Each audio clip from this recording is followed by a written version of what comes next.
អាយុដំចាយបូរិនអញ្ជើញគ្រប់វិញ្ញាណក្ខន្ធវីរយុទ្ធជនសុកផលនៅស្រុកមីមុតដែលបានពលីនៅសមរភូមិមុខក្នុងបេសកកម្មការពារទឹកដី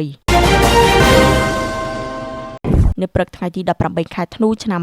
2025នេះអាយុដំបណ្ឌិតចាយបូរិនរដ្ឋមន្ត្រីក្រសួងធម្មការនិងសាសនាបានដឹកនាំប្រតិភូក្រសួងអញ្ជើញដាក់កម្រងផ្កានិងគោរពវិញ្ញាណក្ខន្ធសពលោកឧត្តមសេនីយ៍ត្រីសុកផលដែលជាវីរយុទ្ធជនដ៏អង់អាចក្លាហានដែលបានពលីជីវិតនៅសមរភូមិមុខតំបន់ប្រាសាទតាមាន់ក្នុងបេសកកម្មការពារបូរណភាពទឹកដីពីទង្វើឈ្លានពានពីសំណាក់ប្រទេសថៃការវិធីបុណ្យបានប្រព្រឹត្តទៅនៅគេហដ្ឋាននៃសពស្ថិតនៅក្នុងភូមិកដុលក្រោមឃុំទន្លូងស្រុកមីមុតខេត្តត្បូងឃ្មុំក្នុងឱកាសនោះអាយុដំបណ្ឌិតចាយបូរិនរដ្ឋមន្ត្រីក្រសួងធម្មការនិងសាសនាបានពំនាំនឹងការសាកសួរសុខទុក្ខពីសំណាក់សម្ដេចអគ្គមហាសេនាបតីតេជោហ៊ុនសែនប្រធានព្រឹទ្ធសភាសម្ដេចគតិប្រិទ្ធបណ្ឌិតប៊ុនរ៉ានីហ៊ុនសែនប្រធានកាកបាទក្រហមកម្ពុជាសម្ដេចមហាបវរធិបតីហ៊ុនម៉ាណែតនាយករដ្ឋមន្ត្រីនៃព្រះរាជាណាចក្រកម្ពុជាលោកជំទាវបណ្ឌិតពេជ្រច័ន្ទមុនីហ៊ុនម៉ាណែតក៏ដូចជាថ្នាក់ដឹកនាំគ្រប់លំដាប់ថ្នាក់ជូនចំពោះក្រុមគ្រួសារនិសពក្នុងស្មារតីស្នេហាជាតិនិងការកិត្តគូខ្ពស់របស់ថ្នាក់ដឹកនាំចំពោះវីរៈកងទ័ពនិងប្រជាពលរដ្ឋទាំងអស់ថ្លែងចំពោះមុខក្រុមគ្រួសារនិសពអាយុដំបណ្ឌិតរដ្ឋមន្ត្រី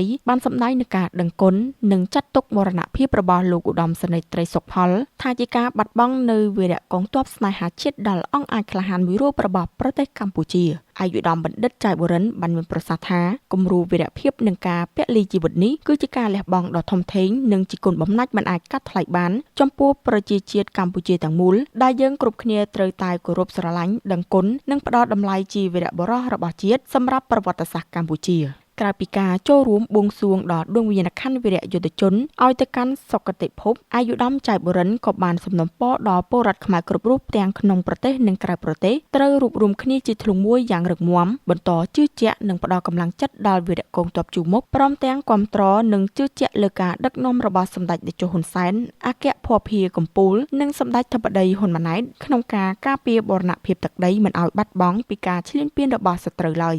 សកម្មភាពនៃការចូលរួមរំលែកមរណទុក្ខនាឱកាសនេះគឺបានបង្ហាញពីការយកចិត្តទុកដាក់ពីសំណាក់អាយុដំលោកជំទាវជាថ្នាក់ដឹកនាំនិងជាសក្ខីភាពបញ្ជាក់យ៉ាងច្បាស់ថារាជរដ្ឋាភិបាលមិនអាចបំភ្លេចនៅពលីកម្មរបស់កម្លាំងប្រដាប់អាវុធហើយតែងតែនៅជាមួយប្រជាពលរដ្ឋគ្រប់កលៈទេសៈ